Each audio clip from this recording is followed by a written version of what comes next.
I'm not happy with Israel. You know, when I say, okay, now you have 12 hours, so I'm not happy with them.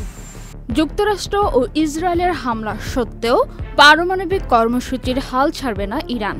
যে কোনো মূল্যে অব্যাহত থাকবে uranium সমৃদ্ধকরণ কর্মসূচি। London ভিত্তিক website new এভারকে দেওয়া এক সাক্ষাৎকারে এমনটাই জানিয়েছেন ইরানের পররাষ্ট্রমন্ত্রী আব্বাস আরাগচি।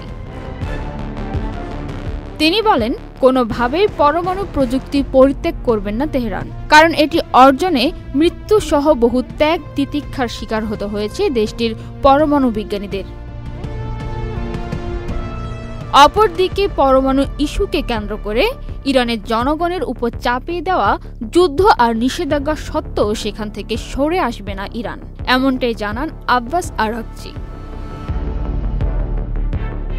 এর আগে আগামী কয়েক সপ্তাহের মধ্যে ইরানের এনপিটি থেকে বেরিয়ে যাওয়ার প্রবল সম্ভাবনা রয়েছে বলে মন্তব্য করেছিলেন তেহরান বিশ্ববিদ্যালয়ের অধ্যাপক ফুয়াদ ইজাদি। কারণ হিসাবে তিনি বলেন, আন্তর্জাতিক আণবিক শক্তি সংস্থার তত্ত্বাবধানে থাকা ইরানি পারমাণবিক স্থাপনাগুলোতে যে আক্রমণ হয়েছে তা আন্তর্জাতিক আইনের পরিপন্থী। অথচ এই চুক্তির আওতায় থাকার কারণে স্থাপনাগুলো হামলা থেকে মুক্ত থাকার কথা ছিল। যেহেতু এমনটা হয়নি, তাই আর এনপিটিতে থাকার প্রয়োজন নেই।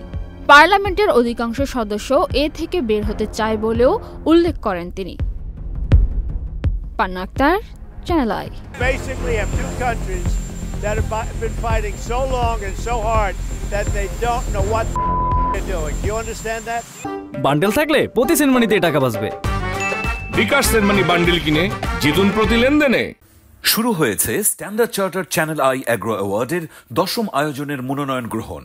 এবার নতুন ক্যাটাগরি বছরের সেরা ছাদ কৃষক সহ মোট 13টি ক্যাটাগরিতে পুরস্কার প্রদান করা হবে।